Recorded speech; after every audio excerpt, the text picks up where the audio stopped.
chat. Welcome in, What guys. You guys, the is chat tonight. up? They're gonna be rowdy tonight.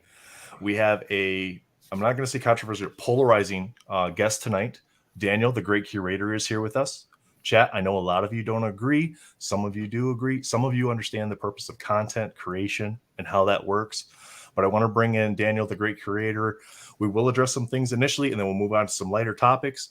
Chat, you're going to have an opportunity to ask some questions, but please keep it clean tonight. We don't want to ban anybody. We don't want to put anybody on timeout. Keep it civil. I know whenever anybody has guests like this on, it can create a lot of controversy and divide in the community. And that's not what this show's about. But we also want to allow everybody to have an opportunity to express their collecting desires and where they're going with their collecting and what brought them We're into here. it. I like to say we're here to grow the hobby and focus on right now tonight, Daniel and how he got into collecting. And we'll get into some more conversations. But like Nate said, keep it civil, keep it real and positive. Absolutely. Yep. All right, guys, here we go. And Daniel, the Great Curator, thank you for joining us tonight, sir. Appreciate you taking the time to join us this evening. Thank you for having me, guys. Appreciate it. You don't need to make me big, man.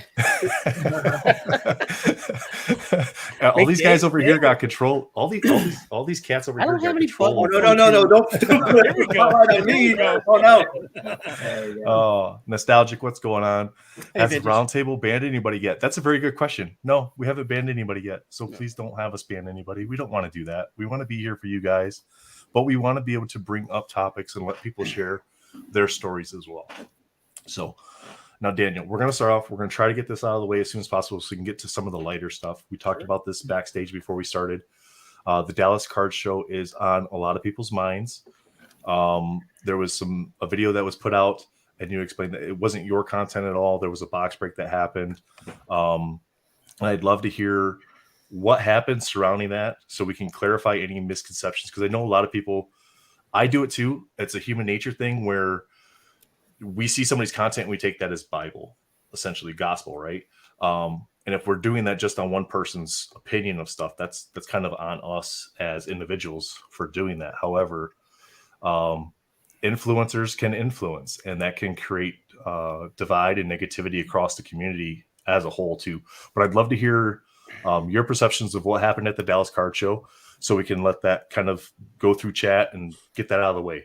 Sure. Okay. So I don't really pay attention to all these people that make these reaction videos to me. But I've heard through people like yourselves where they just kind of give me like a summary of what the narrative that they're painting out there. And I guess they're talking about when I did the box break with DAPS.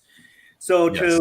to give you guys context for people who don't know, from there at the Dallas Card Show, DAPS Sports, who's a major content creator in the space, he asked 3 individuals, myself included, Prism God and Mojo, all content creators, to participate in this piece of content that he was making, where we were going to do a box break. It was an NFL box, and people know that I don't even collect football cards, but he asked me to participate as a representative of the content creator community. And we were going to do a box battle. We all pick like 3 packs, and whoever pulls the best card wins. And he was going to do a creative spin on it, where it was going to be like a high stakes poker game. We're in Dallas. We went into like a hotel suite room, and we're going to paint it like it was a poker game. But the only issue with that is nobody actually wanted to put up their cards as like a bet. You know, as you can imagine, we were all very hesitant about that. So to make it fun, we agreed to put the cards there for the camera, but we're not actually going to take each other's cards, which would have been messed up to begin with, okay? Because you can imagine people would be fighting over like who got the best cards and things like that. So that was the whole thing. And it was the intention was it to be entertaining and fun. There was no like, we didn't sell the packs. There was no like misleading where we're taking people's money. It was an actual box break. I actually believe I won. I pulled the hit of the box, which was a silver Derek Carr auto, which is the hit of the box, but they used a whole comp game on me and found a better price card.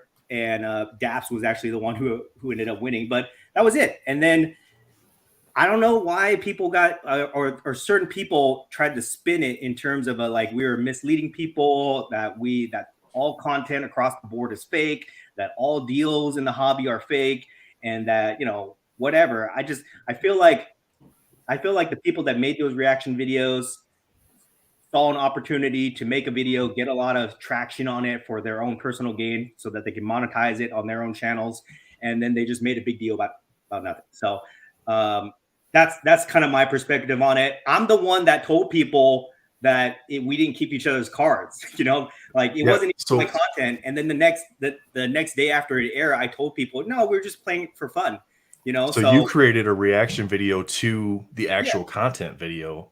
And then that called out the fact that it was, at least on your side, things that called out the fact that it wasn't even a reaction. It wasn't something that actually went. No, it was.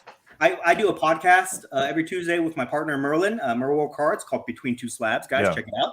And somebody asked about it, and I told them the truth. You know, there was never anything that was misleading. If anything, if you're going to treat it like a big scandal, I'm the whistleblower, so I should get credit for that. Jim, I want to address Jim's statement here real quick, because I do want to allow chat to participate in this conversation with us too. Jim says, but you guys presented it as real, and never mentioned it was fake until you said it to Merlin that it was fake.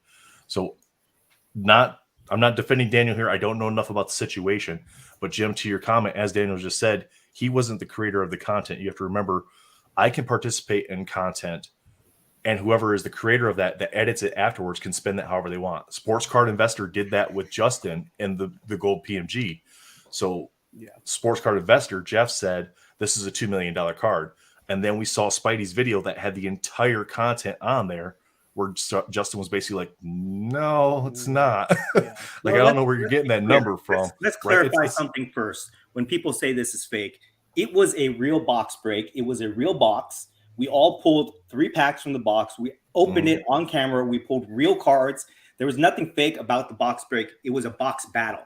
The only thing that we didn't do is we didn't play keeps for the cards, which even if it was real and I had won, I wouldn't take anybody's cards in that kind of context. It's as if we're doing a box break tonight, right? And you know, would you 4 guys want to take each other's cards if you won it? Probably not, right? And I know all those guys. Josh has been through that. Josh has been through that. He's lost box. I'm friendly with all those guys. So the premise of being a high stakes poker game, maybe we didn't play for keeps, but the actual box break and all the things that we're doing there, that's real. So I think, again, it's just a narrative that people are spinning to basically create controversy in a hobby, and, you know, for their own content purposes. And again, I think it's just another example of how people try to create what I call false grievances in other people in the hobby's minds to, you know, for their own purposes of basically, you know, monetizing the content.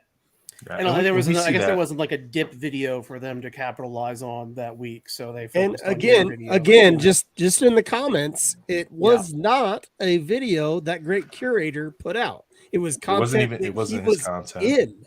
So right, and then when people asked me about it, I was honest. So it's not like somebody uncovered the truth about this and exposed us or anything like that. But again, unless you actually paid money to be part of that or something like that, like there's no harm in what we're doing. Okay, it was meant to be content, and I think the real problem here is, if I can take this moment to talk about it, is certain people out there that claim that they're watchdogs or what gatekeepers, hobby watchdogs. They're essentially the same thing that we are. We are content creators, and the same way that they accuse people like myself of being an influencer and telling people to buy certain things, these people are also influencers in terms of inciting rage within the hobby and creating these false grievances. And a lot of people that have problems with me based on this video don't even follow me, don't interact with me at all, but somehow they feel compelled to leave nasty comments for me based on this video that they watched about somebody talking about me. And I think that's a major problem in the hobby, because it creates a very toxic environment, which is very unwelcoming for a lot of people, especially when they try to cross over to the different genres, from like Marvel card collecting to sports card collecting or things like that. And we have to be very mindful about these things, because it can get out of hand when we get so used to watching certain content creators and we take everything that say is truth, and then we watch their content as a somewhat call to action to bully or attack people. I think that's a big problem. So things like that I try to push back on. Right. And just to kind of touch on that, if you look at just where everything is going with social media, especially with the YouTube platform, like when you have people with large followings and they get the term content creators, if they're all hanging out and they have fun and they have an idea of content, which is essentially the same thing as film, for people to go look at YouTube, at that point, it comes over to a show. You're producing a show for people to watch and enjoy, right? It's not like you're saying like, this is, biblical. This is by the word, everything that we're doing, verbatim. You have to create a form of entertainment to have people enjoy watching the show, right? Like at some point there's a separation between real life and show, right? Entertainment. Yeah. Entertainment. Thank you. Well, there's certain exaggerations too to certain things that we do, but for the most part, it's all with the intention of entertaining people that don't get a chance to interact in the hobby the way that we all do. You say that all the time, Daniel. If anybody watches his content on YouTube with the Between Two Slabs, he's always telling people that this is for entertainment, and the people that are giving themselves into it and basically bashing you or anything, it's growing you even more. Like people don't even know this, but it's just entertainment all around. Josh, that makes a good point, and I want to pop up Vic's comment here. I love Vic. Vic is always a straight shooter, and this is my best advice, guys. And this isn't to say do this to Daniel or to us or whoever. If you don't like somebody's content and you feel they're negative for the hobby, regardless of what your views on it are, this is the easiest way to take care of that. Unsubscribe and unfollow. Because as soon as you leave comments on these streams, whether it's Dab's streams, our stream, Great Curator stream, Neo stream, Justin's stream, no matter what it is, if it's a negative comment or a positive comment, YouTube just views that as a comment. And you are engaging with that content, which then pushes it out to more people. Yeah. Vic, I love your point there. That I think that's the easiest way for anybody to address something that they don't like. If you don't like it, don't watch the content, plain and simple. But guys, remember, we're content creators too. We're here trying to provide entertainment. This is a controversial week for us. We understand that, but we will bring in lighter sides. We're going to open some boxes of cards. We wanted to get into that. Right. I kind of want to get past this for sure. I know, man, the Facebook group is just blowing it up tonight, and they have their own opinions, and they're allowed to have their opinions, and I respect them. I don't have to agree with them, but we need chat. There's some name calling and stuff like that going on in the chat. I get it. Whatever your opinions are, great, but keep it civil. Please, just keep it civil. And I'll say this, if you're going to base your opinions on prices on what someone says on on YouTube or whatever, without actually doing your own research and going and looking at the analytics to see what those have been sold at by doing your own research, it's on you if you overbuy on a card. It's not on Daniel. It's not on any of us. It's on you to monitor your checkbook, to monitor your value you put on something. Cards go up and down, just like every collectible, you know. Yeah. So you have to really be on the ball and monitor that stuff. You can't go on there and see like the cacao crap right now with Disney. That's on an all-time high. That's going to go down. That's going to be worth what it retail value. What it should be. Yeah. So really, this comment right here is great. A Supreme, fantastic comment right there. The best thing you could do is just try to be a positive light in a dark world, because it's not just in hobbies, guys. It's just in the world in general. Haters are gonna hate, plain and simple. Vintage Lord says he's done a couple deals with the Great Curator, and they've both been successful deals for both parties involved. So thanks, Vintage, for that great comment. And if I could just add to that too, like the way that I look at it is these people that they're making these reaction videos, they're just like us too. They're content creators, and they're trying to find whatever their niche market is. And for me, I try to be creative with the content. If you actually watch my content, there's no way that you can say that any of these things that these people are accusing me of match up with the content that I produce in terms of how I try to just make fun of myself most of the time, entertain people, show off cool oddball items, things like that. But I just want people to understand that these people that are making these reaction videos and inciting all this outrage, their goal is to basically monetize people's, like you said, monetize people's comments, their engagement through just basically pissing them off and making them feel like this guy that I don't even follow or watch somehow wronged me. So I have to take some type of action towards it. And I'm just really against that type of content. That's why I try not to interact with a lot of those guys. A lot of them are trying to like get me on their platform to do a debate, or they try to jump into my lives and then they get upset at me when I ban them or anything like that. Just because, like you said before in the chat, like when people are just like calling each other's names, things like that, that's not what I want my content to be about.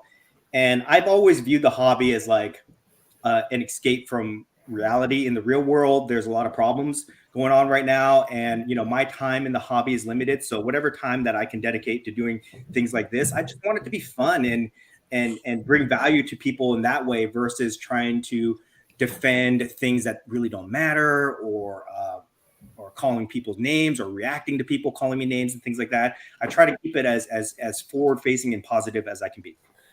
If you watch any of Daniel's content as well, it's hilarious, comical, and just refreshing all at the same time. Right. I mean, I probably repost his stuff or see something I like and get a little video clip out of it and all that stuff, just because he's very inventive of what he does. And I think it's just something that some people don't give respect as entertainment. They take it as something literal, and it's like, oh, geez, he's thinking this now, right? And I could see how people feel that way, because like Spidey's kind of at that point in his career too with YouTube where what he says about something does have influence on other people's opinions on stuff. And Daniel's in that same space with where he's at in his highlight RM collects comment. RMS, the wrestling one. Yeah. Yeah, I had it aimed up at Valor. No, this one here. Oh, this one here. This is like, it's really what it's boiled down. And I want to jump from that one. That's we should a great almost comment, and it'll kind of lead me into this one. I'd like to get Daniel's thoughts on this. Yeah, I want us to get Daniel's on this one too. And this isn't directed at you at anything, I don't think. But Brian says he's seen comments about the pumping the cards and stuff. Thanks, and do we feel that is something that guys believe happens, or is it all bullcrap? I want to say something about that. Like, so last night on Spidey's channel, Alonzo was on there, and it got to a point. I'm watching the replay, guys, so I'm just catching up. Not even through the show yet. It's about halfway, and Alonzo's talking about how he doesn't want to talk about certain things because his excitement about them can come across as pumping. Yeah. Right. And that's how pumping happens. I feel that's my opinion, not necessarily shared by the roundtable. That's my opinion. Is pumping happens if I go, I absolutely love this card, and it's a $500 card, and it might be a $20 card, but to me it's $500, and I put that out there, I could be pumping, right? However, I think there is manipulation sometimes when you have super big channels that can sway people's decisions to go towards certain products too. Right. And I think there are trends too, because, when somebody opens a box that's a rare box, there's going to be somebody else online who's going, I want to do the same thing. Like with Marvel Beginnings, people started opening up and getting boxes of Beginnings like a few weeks ago, a month ago. And then there was accusations of the card Illuminati jumping in and buying up all the boxes and pumping them. No, it's just people were enjoying that product because it's rare, and just who knows, somebody probably found a storage unit, found the case, opened it, was selling it. Some people were buying it and then opening great comment, Cat. Daniel wasn't the only one when Marvel cards boomed. He wasn't the only one talking about PMGs. He was one of them. That made it fun, but it got him kind of collecting a little bit of Marvel. He always had Marvel collection. Talk about influence. It was Justin who got me into collecting PMGs.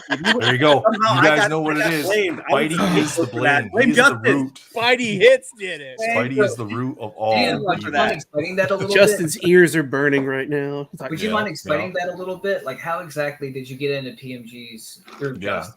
Like, did you guys meet at a card show? No, it's truly Justin's fault. I was mainly a sports card collector. Believe it or not, guys, there was a day where I only collected sports cards, and this guy by the name of, at the time he was Spidey Jude, now he's Spidey Hits. He reaches out to me on Instagram and says, hey, I'd like to chat with you about Marvel cards. And I said, okay, sure, whatever. And then we start chatting, and then he tells me, there's these things called PMGs. They're really cool. And I knew what a PMG was from basketball. I never knew that Marvel had the license to make that. And he sent me down this deep rabbit hole, and I started collecting them. And, and one thing led to another where I started showing them off. And then don't give me credit for this, but they took off, right? They started to become very popular. And then, they had a meteoric rise, and then they settled wherever they settled. And then people got really upset with that, and they blamed me. But I'm telling you, blame Justin. He's the one who started it. So with those peaks and valleys, are you saying that it had its peak because you were talking about it, and then the valley happened because you started talking about something else? No, I mean, I think people. Here's the thing. This is true. Oh my God! Like, here's the thing. I don't know. I mean, I've got. At that time, I didn't even have a significant following. Now I have somewhat of a large following, but not compared to a lot of different people. But I just don't feel. I feel like the whole narrative of it, like you said, pumping. If you show a card, you're pumping it. I feel like that whole thing is totally misappropriated. Okay, number one is when was it not okay to kind of use social media to show off our collections? We all do it every day. We post different things. And we need to do that because that's a way for us to not only share our collection with the community, but also just give exposure to products that people have never seen before, or cards or collectibles that people have never seen before. And the idea that just because you see something, like if we're an everyday consumer of content or just a regular person in the hobby, the idea that we're so mindless that if we see something on Instagram that immediately we go out and we purchase it at the current market price, and that drives up the demand and value. I think that's really insulting to a lot of people. But somehow this narrative has taken control that certain people, and they'll point at me, for example, certain people have all this influence over these people, and anything I say, people go out, buy it, and immediately it pumps up the value. And then I'm holding on to a lot of this product and I sell it, and the value tanks or things like that. I think that's just a common misconception in the hobby, and you need to really get away from that. Right. And we talked about this briefly before we went live, but it's just like that. Whenever you have a content creator that has a large following, and that most time their walks of life are different than ours, so they can find something and get excited about it. Like you went to WrestleMania and you had an amazing weekend.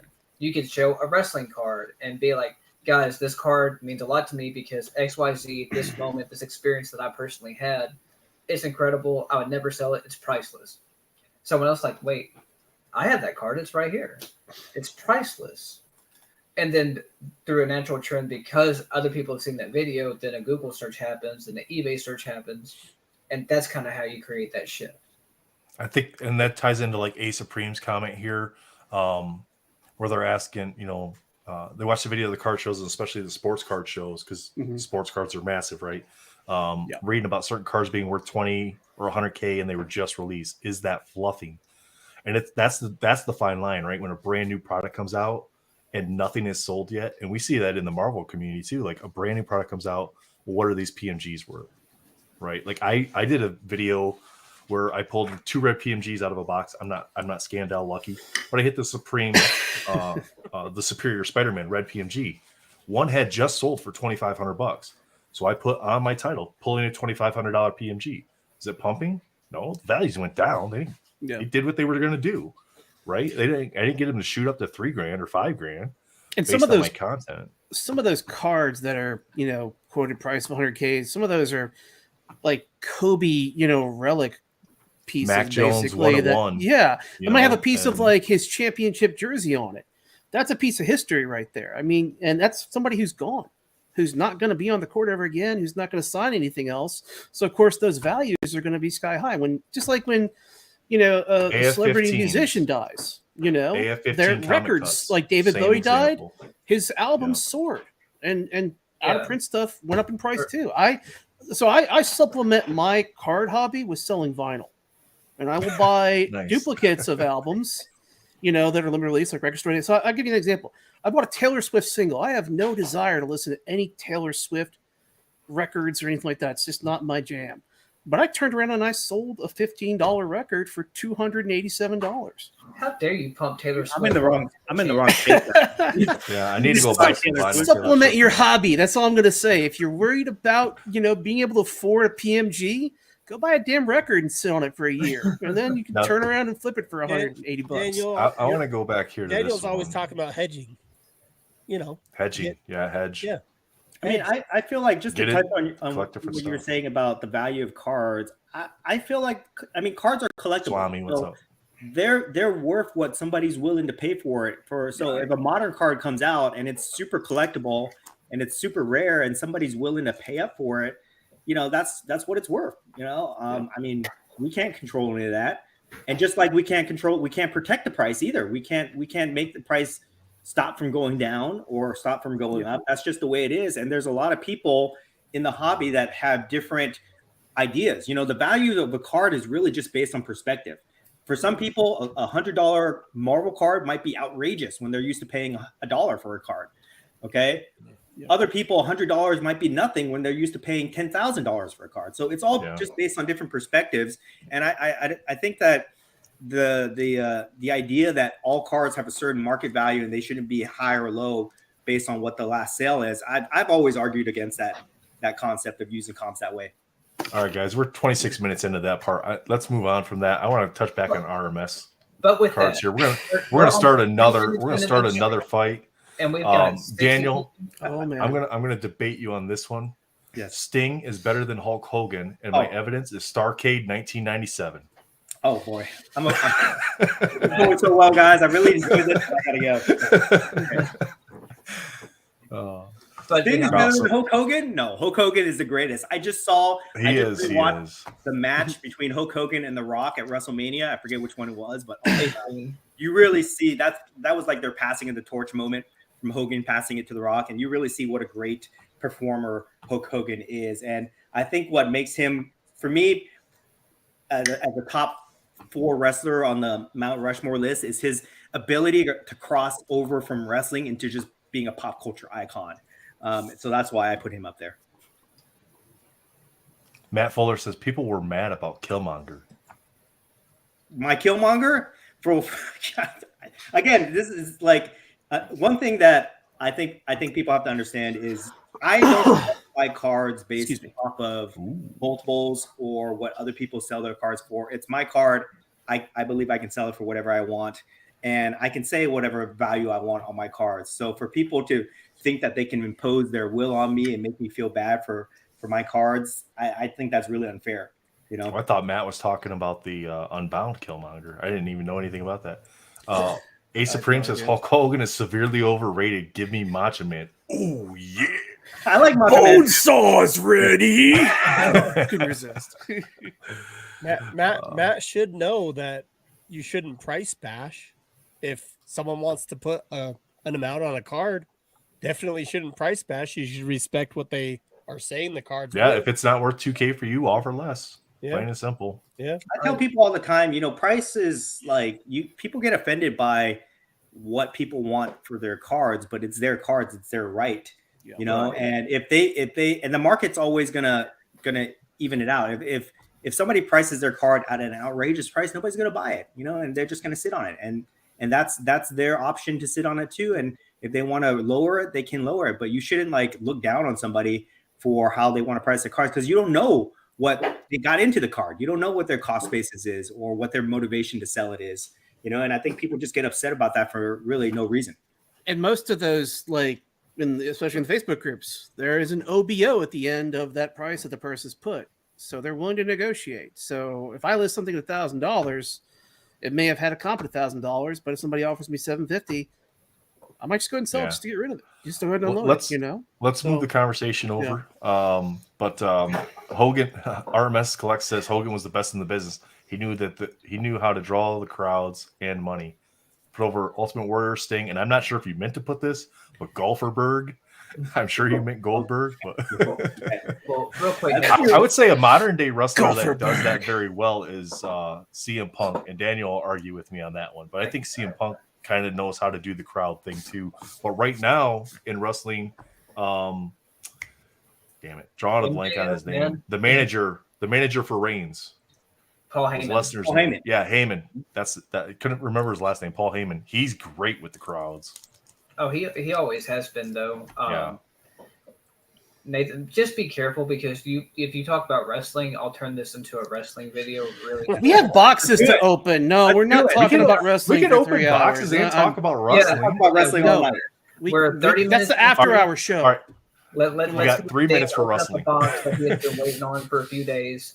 Dan has a blaster box of Flair Ultra Avengers, and Yeah. I'm ready for him to open it because I want to see what he got.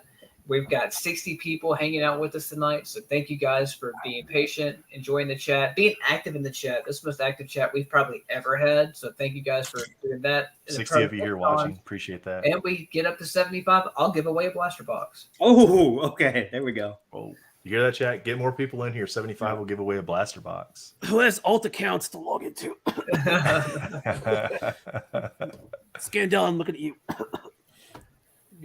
Daniel, do you have anything to end with on any note on that, just to kind of summarize, wrap things up? Yeah, people? just to kind of summarize on my point. I know I mentioned it earlier, but I feel like we really have to take a step back sometimes. If you don't realize that the hobby should be an escape from your everyday reality, your responsibilities, the problems that you have, things like that. If you want to come into the hobby and just continue to be combative with people and attack people and things like that, I think you really have to take a step back and wonder why you're using your time. Time is very valuable to me, as it should be for everybody. So any time that I spend within a hobby and the context of being around collectibles like cards, comics, toys, things like that, should be with the intention of enjoying myself, like a stress reliever, entertainment value, things like that. It should not be trying to provoke conflict with people, trying to attack people on message boards or comments, things like that, or watching content. This is very important. It should not be about consuming content that makes you upset and makes you want to go out and do things that you probably wouldn't be normally doing in everyday life. I think if you're in that spot, please take a step back and reevaluate the type of interactions that you have in the hobby, the type of content you consume. I think that if you go towards a more positive side, like what I do and like what everybody in this chat does, in this roundtable does, you'll find that the hobby is much more rewarding and that your time is better well spent. Thanks. And one last thing on the wrestling chat, I am disappointed in you. Last night, at least for the first half of the show, you guys did not ask Manu a single wrestling question. How dare you, chat? Dare you? Sad. We'll make up for it tonight. All right, here we go. All right, Daniel, let's see what you can get out of this box, man. All right, so explain to me. I have not Thanks, gotten Kat. into this. I have not got into this product yet. Can I pull jambalaya?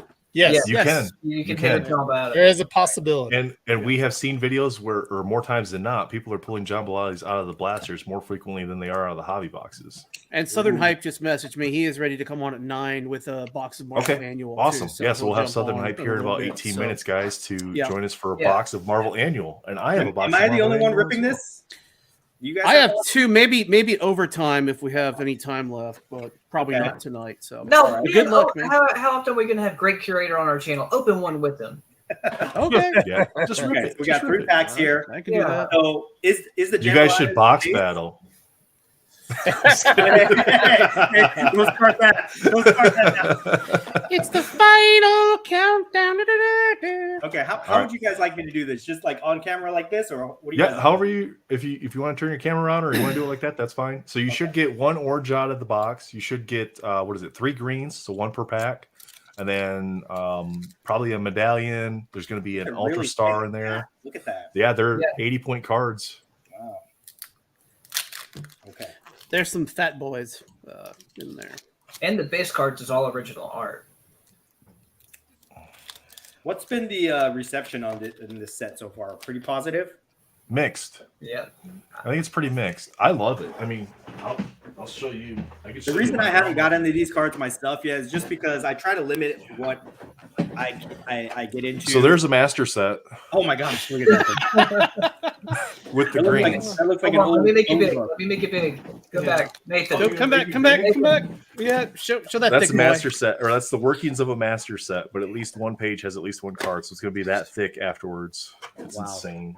There's It's so a many 5-inch new binder. sets coming out down the pipeline too. That's kind of Too many. Yeah, Too you're gonna many have new to. sets. pick and Shall I go? choose. Okay. You know. Yeah, go right ahead, sir. Okay, so we got. So she's got an iPhone, or she got an Apple Watch on her wrist there, and it was supposed to be a gun. Apple Danger Watch. Why? Am I the only one Yeah. that's seeing the way that her hand is positioned? Hold on. Yeah, it was supposed to be a gun, and they made her redo the artwork, and they put an Apple Watch on her wrist. Okay. I'm not gonna. It's a family show, so I'm not gonna say what I'm thinking. Yeah. No, you say you're good. It's rather funky. Yes. Okay. Ooh, Ultron. Okay. Ultron. I like that Ultron.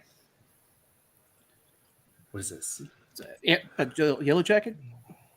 Yep, Yellow Yellow Jacket. Is that an orange? Is that your orange that's numbered? Looks like it. So. Yeah, it is. Yeah, out of 549. Yeah. There you go. See, I always get bummed out when my number card is an insert. Ooh, this one's nice. This Havoc card. Yeah. Like that. Yeah, they did a good job on Great that one. Havoc. I have a blue of that. That's I the really green. like that card. Another. Is this number 2? No. Nice, Marvel Marshall. Oakland. And then Taskmaster. Yeah, Who's this? Taskmaster. Okay. So not too bad. Let me look this. I like this one. Which one? This one I'm gonna have a lot of fun with when I'm gonna not like that. Not Easy. I'm gonna post this later. I'm gonna Don't make buy sticky cards from the Great Curator. Do Photoshop on your own time. Okay. See, this is the kind of content I do, guys. You know? Okay, let's get to this next one here. Even Brittany said, "I can't believe they didn't tell her to redo the hand." Yeah, it's pretty terrible. Unfortunately.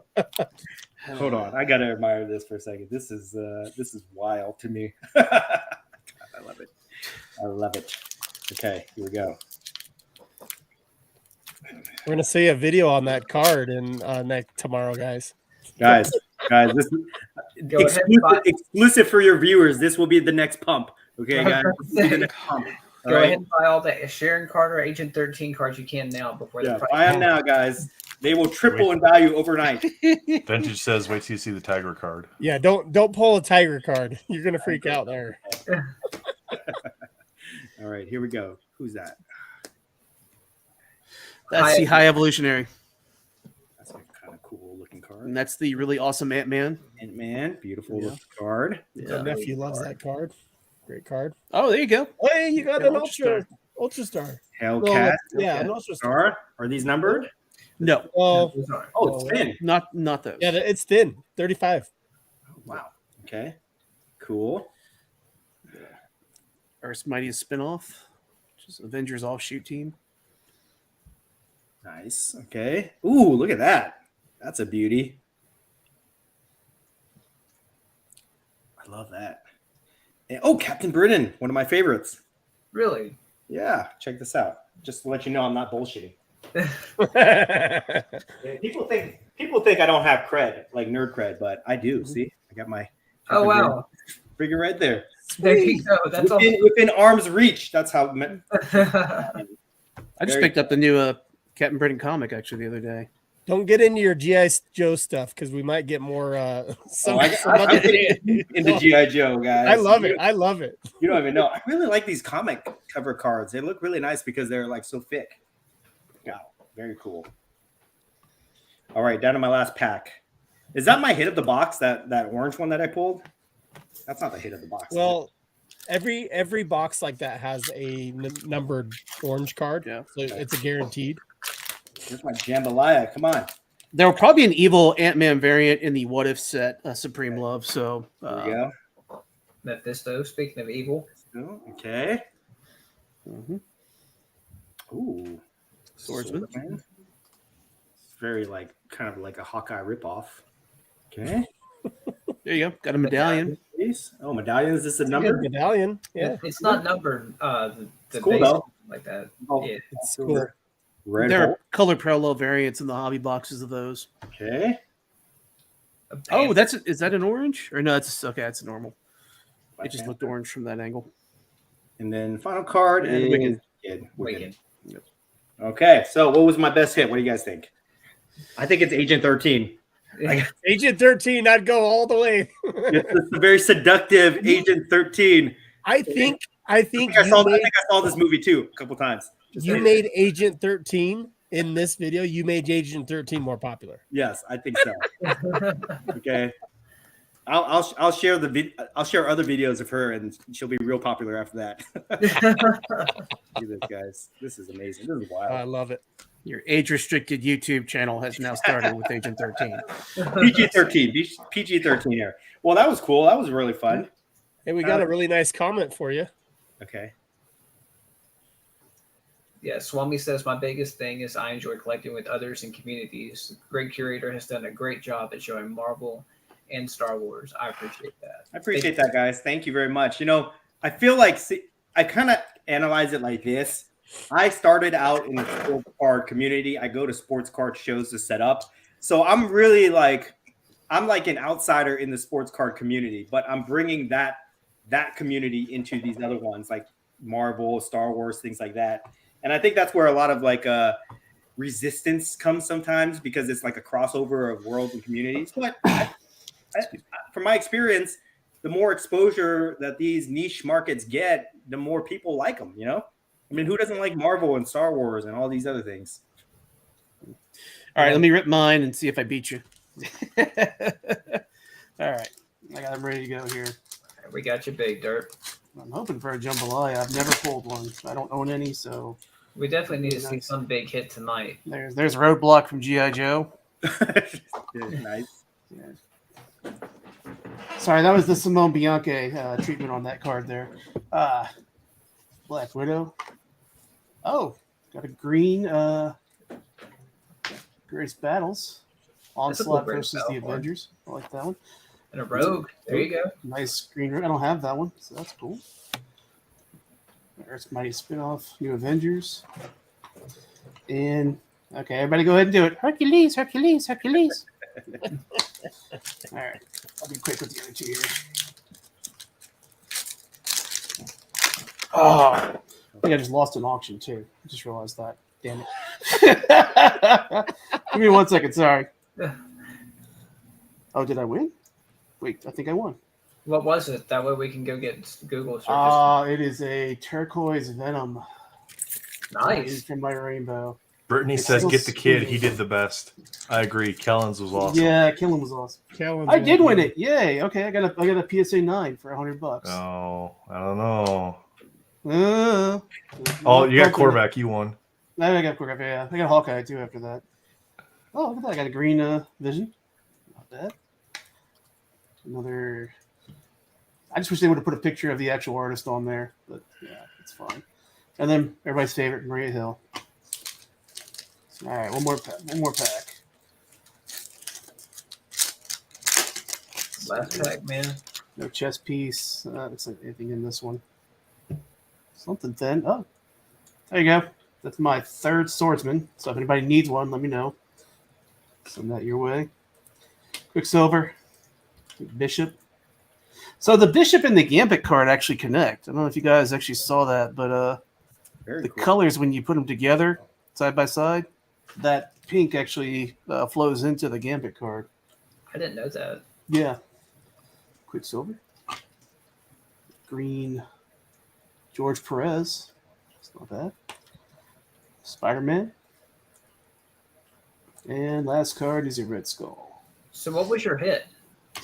The hit, I think, was probably my Green Robe. That's probably the biggest card in there. So you didn't get a numbered card or like? Well, I got this Greatest Battles, but it's an Onslaught versus Avengers. Okay. So, and it's not really. It's 237 out of 549. So, yeah. I mean, it was all right. I mean, some cards I don't have, but there's a lot of duplicates in here, so I will be probably putting those on eBay eventually. Just for people who want to build sets for base cards. So, all right, so I'm done with that. Unless you want me to open another box. Southern's right around the corner, so he'll be in just a few minutes. So while we're waiting for him, so Dan, real quick while we have you on, as someone that has years of experience in the hobby, any hobby, when it comes to buying and selling, and you have a newcomer coming in. They always say you want to have the hobby pay for your hobby. If you had to need like advice or guidance for new people coming in that were trying to do that, what would you give them? I would say, first of all, watch all my beginning videos about how to understand the hobby. Okay, because it is like if you collected in the 90s or 10 years ago or something like that, and you think that you can come back into the hobby, it has changed a lot. So there is a very steep learning curve for newcomers to the hobby. So it's very important to do your research and resist the very common mistake of jumping in and buying a lot of stuff right away. All right. You don't want to make mistakes when you can learn from other people's mistakes. So I would say just do your research. I would say do like at least 1 month of research. Probably 3 months would be good for you. 3 months of research. Go to card shows, follow eBay auctions, just see how things are moving and understand what people are buying. Especially if you want to do it in a way that where you can buy, sell, and trade cards and have it pay for the hobby. You got to really understand what people want. So you got to practice doing it before you actually spend a lot of money. That would be my best advice. Just watch a lot of videos. There's a lot of content out there. Try to make friends with people and ask them what's going on, and then just learn as much as you can before you jump in and start spending real money. Okay, that makes a ton of sense. Oh, I think we lost Derb. Did he freeze? Yeah, it keeps doing its thing, unfortunately. Sorry about that. Oh, there we go. Spider-Man. Right Oh, on Jim is Spider-Man. here. Check it out. So far, I got that Electra numbered card, which I guess is the hit so far, but I'm not having that luck of getting a jambalaya out of a blaster like some people have, unfortunately, but that's to be expected. Oh, there we go. There's the Gambit. So, yeah, see that pink? That actually lines up with the Bishop card. Oh, nice. Yes. I'm trying to see if I can find it. No, I have to pull it up later, but it's on spot. There you go. Got a Moon Knight. Nice. Beautiful. Midnight Medallion. Got a Daredevil green. Oh, same card Daniel pulled earlier. Oh, I like that. Avengers West Coast. And then Wonder Man. All right, so Wonder not Man. not bad boxes. That Moon Knight medallion is probably the hit, I would say, but not too bad overall. I'd probably be building a little binder for my nephew with those. So, Southern's here. Marvelous Arts has a really good point where he's following up and agreeing with Dan that when getting started, it's important to resist the fear of missing out and definitely do research before making your huge purchases, focusing on lot deals instead of individual cards, like especially with things like Pokemon or sets like Roach Avengers, Masterpieces, everything like that. Lot deals will come in handy. And can I add one more point to that? This is something I've been thinking about a long time. I feel like there's also this kind of like this narrative where people want to pass their own mistakes off on somebody else as being responsible for that. They want to blame somebody's video that they watched that influenced them to buy something and they lost money, rather than taking responsibility for either not doing their own research or just like jumping into something when they weren't ready. I think we got to get away from that too, because that hurts more people jumping in, where they come in and they feel like they should just go follow certain paths based on the content that they're consuming and not take personal responsibilities for their own buying habits and things like that. And then those people either get burned out and they leave the hobby, or they just become really So I think we gotta get away from that and make people more accountable for their own actions.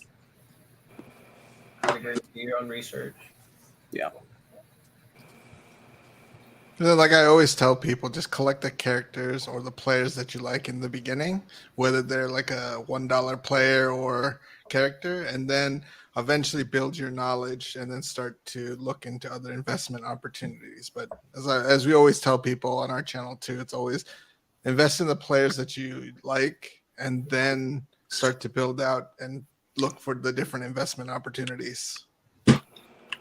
It's so easy when you buy things that you like, because all you got to do is just find somebody else that likes it too. And then you can deal with them and that way. But when you buy things that you don't really like at all, you're just kind of chasing, a quick flip or whatever it is. And then you end up, dropping the card early and taking a loss because you don't like it anymore, Yeah. or you just don't want to hold it. So with that, Nathan, you've talked on the channel a few times about your Peach Momoko sketch. Yeah. Ooh. How is that? We want to do that story again? Why? Why do you have to hurt me? I missed out on it. Is this because I told you CM Punk was better than Jeff Hardy? That lie. Man. Okay, so chat, if you're not here, so here's a prime example. So we're gonna open some Marvel Annual tonight for this season. But I opened a box of Marvel Annual a couple years ago now, when I first was getting back into Marvel cards, and I had pulled a battle booklet out of it, sketch card, Odin and Thanos. So a couple big characters there, right? I didn't have a clue who the artist was. So I started looking it up. I couldn't find anything. There wasn't any sketch cards with like a similar signature at that point in time. So I reached out to my friends that I knew in the hobby, this guy, and and Scandell. I was like, what do you guys think this card is worth? And the input I got was a few $100. Nice sketch card, battle booklet, a couple decent characters on there. Nothing big is sold for that artist.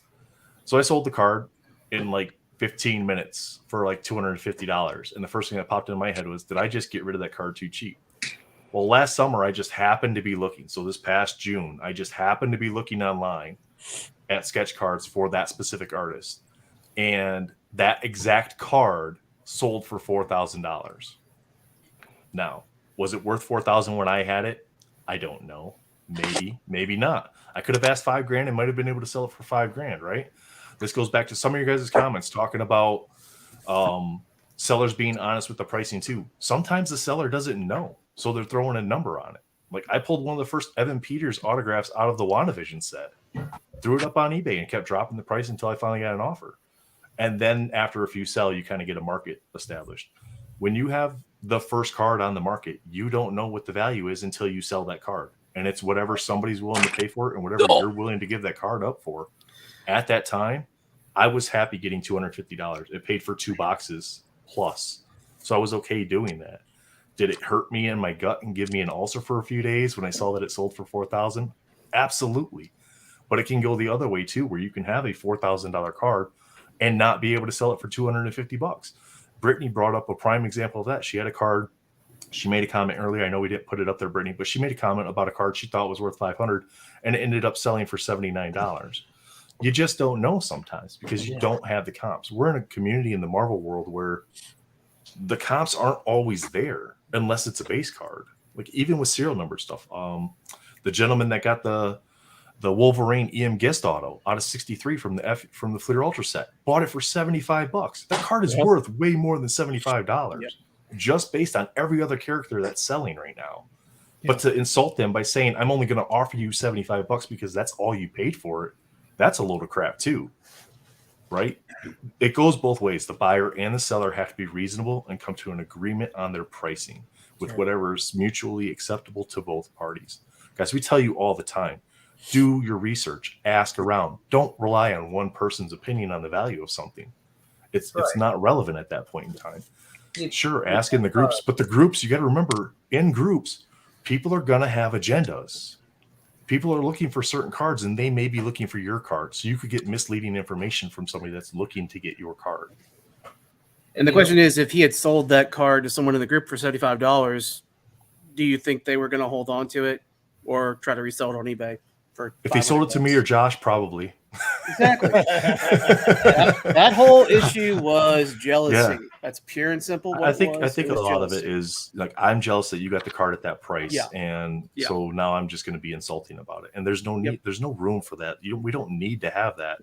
Like, some people, I'm not going to call out names or anything. Some people are mad. Some people got put on a timeout tonight. I get that, and we're just trying to keep the chat clean. It's nothing against you guys. We understand you all have concerns about our guests or whatever, and you're right. You're entitled to those opinions, but it is our show, and we need you to keep it as clean as we want it to be. Well, and we said at the very beginning, no offense to anybody in the chat, but we said at the very beginning, if we see a comment that is kind of open baiting someone else to ask something, meaning that it's the wrong question to ask, we can block you for. And as far as I know, we didn't block anybody tonight. Just some timeouts. We didn't block. We just timed out. But and this isn't a shot at Jen or Lootbox, but I would say that guy over there, way over there, those guys, right? We see it. I watch their channel all the time, and there's people out there, they call people pumpers and stuff like that, and I'm not calling Jen or Lootbox TV pumpers by any means, any stretch of the imagination. But you guys pop up amounts or estimated values of cards on there, right? So that can have influence sometimes on people's perceptions of what. But in there, and also too, they do show I spent $1,000 in this box and I got $120 in cards. So use me as a cautionary tale as well. Oh, we get roasted all of the time for getting like $20 worth of cards from $1,000 box. And we do here in the Marvel stuff too. We do all the time. We open these boxes I'm gonna let someone ask a question, but it's gotta be something that is the right question. But Captain Crockpot, he has had some questions. If you can phrase a question that is gonna not put Great Curator in a corner, it's more just gonna ask him a generalized question about something you think about it. Go ahead and ask it. Or by all means, ask a question. Just be respectful, guys. That's all. Yeah, that's all. Ask your question. Like. He'll answer it. Yeah. Charles says he's a pumper, especially for the She-Hulk. Charles is the worst. He claims to have a twin brother, but I don't think so. I think he's just like out there doing bad things, and he's blaming it on his twin brother that we've never ever seen. Josh, I just have a comment real quick. This is Andrew from Southern Hype. We haven't even talked about in the Marvel hobby the market manipulation, that happens in sports and happens in Pokemon, where we'll get a price for something and then it fluctuates, and there are people out there that are sharks that are controlling and manipulating the market. Thankfully, the PMG market kind of cooled down a little bit, and it got really crazy there for a second, and we didn't even talk about that aspect. So when we're throwing a number and we're trying to go, by best research, last sold, I use 130 point a good bit, and trying to get that number right. If I am selling it, if I don't have a comp on it, I don't have a comp on it, right? But thankfully, we don't have a lot of market manipulation in the Marvel hobby, which is a good thing, I think. I would say this: there were some people that I had my PMGs, like my green PMGs, unlocked. I did have messages coming in from certain people, which can't say any names, but they were offering ridiculous amounts of monies for cards that should not have been offered ridiculous amounts of money because they wanted to corner the market probably on those cards. Yeah. So, like $1,500 for a green boomerang low series. Oh. Yeah. So I'll stop it with there. But yeah, there are people who did want to acquire a lot of those because they thought it was a sound investment, and they hate Crow, unfortunately. One thing I'll add to that topic is I made a whole video about how you should really fairly price cards, and I think one problem that we have, like you're right, Southern Hype Collects here is saying like sometimes people shill bid and they manipulate comps and things like that. So I think that's why we have to kind of take into account the availability of these cards also. Not just go off of whatever the last sale is, but price it in comparison to what's available on the market at the time too, so that you can kind of see what's out there, what's available, and then just put the focus on shopping around and negotiating. Right. Just because a card sold for whatever it's sold for, that does not mean that's the actual market price, because so many things come into play with auctions, whether people were watching it, whether it was promoted enough, things like that. So that's just like one indicator that we should use to fairly understand the value of a card. But really, again, it comes down to perspective. Like some people think like if a card sells for $100, that might be outrageous to some people, and to other people it might be really cheap. It just kind of depends on the person, and we shouldn't necessarily make that the standard that everybody goes by, because then we run into problems where people shill bid and do all these things like that. Yeah, I mean, at the end of the day, going back to what True Blue said, right? He had a number that he was willing to let it go for. So oftentimes when I get into these situations, especially when I'm streaming, right, they'll call out and say like, oh, well, last sold is this, last sold is that. I mean, at the end of the day, I'm holding the card, I'm holding the slab, or I'm holding whatever it is that's valuable to me. I know what I'm going to let it go at, right? Like this is the number that I would be willing to let it go at, whether it's high or low.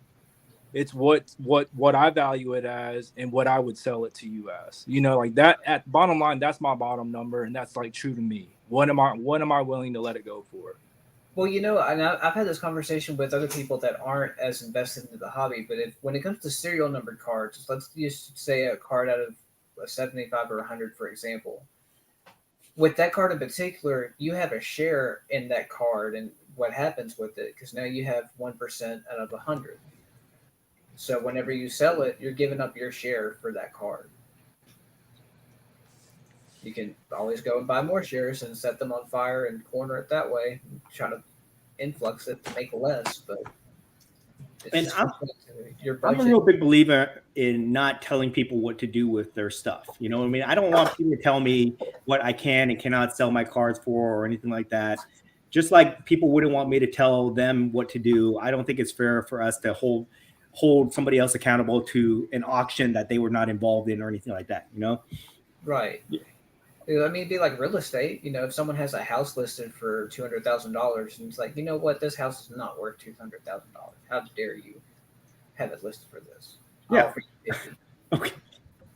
You know, it's like, that's not fair to hold people. It's either you like the price or you don't like the price and you go find it somewhere else. But you shouldn't, like what you guys called, this is the first time I heard about it, but price bashing, that term, you know, it's like, it's not fair to tell people what to do with their stuff. And just like Southern Hype was saying, everybody has different types of cost basis. You don't know what their motivations are. So every scenario is just different. Right. Absolutely. Well, Dan, we've got Southern Hype with us now, and he's got a day one release of the new Marvel Annual. You want to hang around and see some new product and sure. Get listed for the price of sell at its peak? Yeah.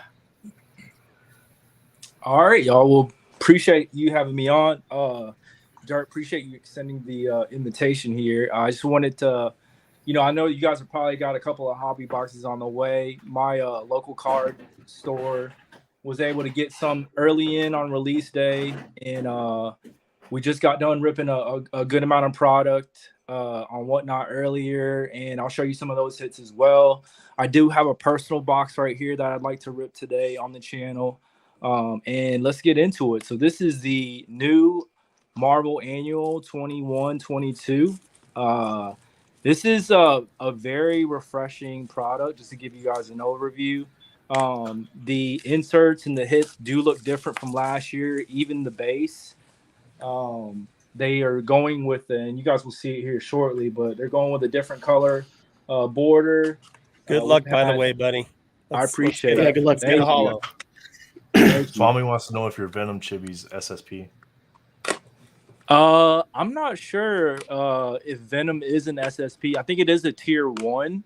Yeah, it looks like a tier 1. Yeah, it is a tier 1, but I think we go by pop and stuff like that. But there's only 2 in a gem mint in existence. Not many graded, by the way. If you guys do have one, still a PSA 10. That's great. Hey, I'll take a gem mint any day, right? But I actually bought that one from Watch Me Open from Bill's stream.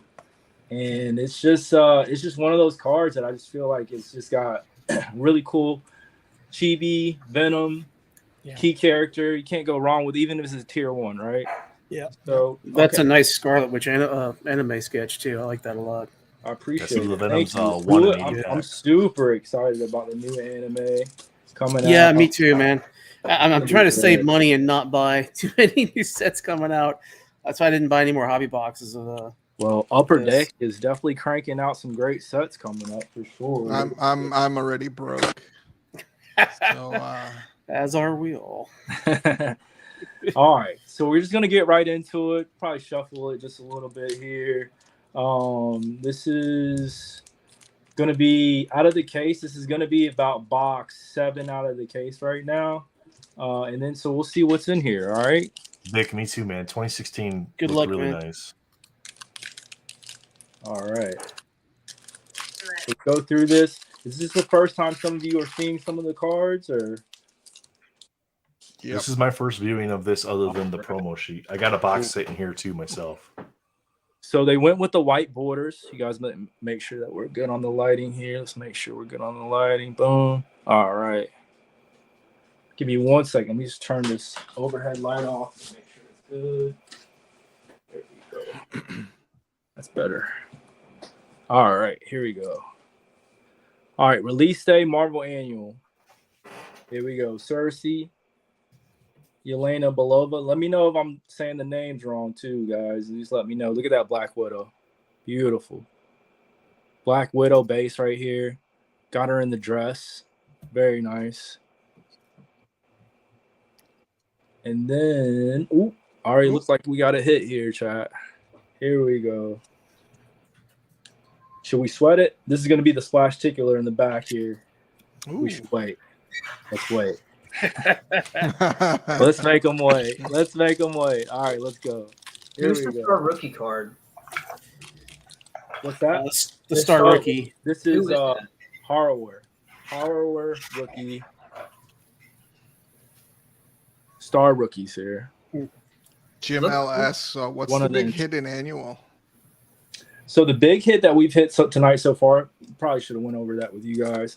One of the bigger hits is your number inserts are going to be your sparkling foil board parallels, your holograms, of course, but the holograms are going to have the white border, so they're very cool. We didn't pull one tonight. Gold is like to 88. And then with these animation, you'll see a lot of these suspended animations, and they are numbered.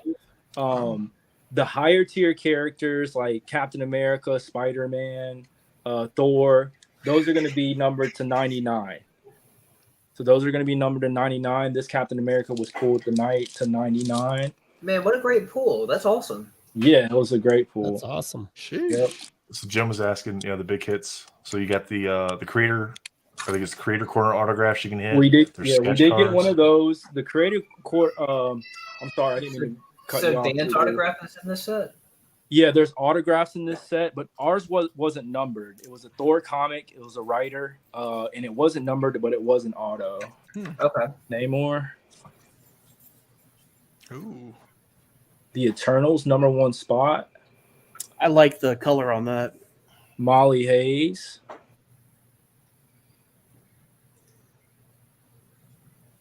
Let's make sure the lighting's good. All right. There you go. This is the Ghost Rider Ooh, base that's right nice. here. Nice. Very nice. Ghost Rider base.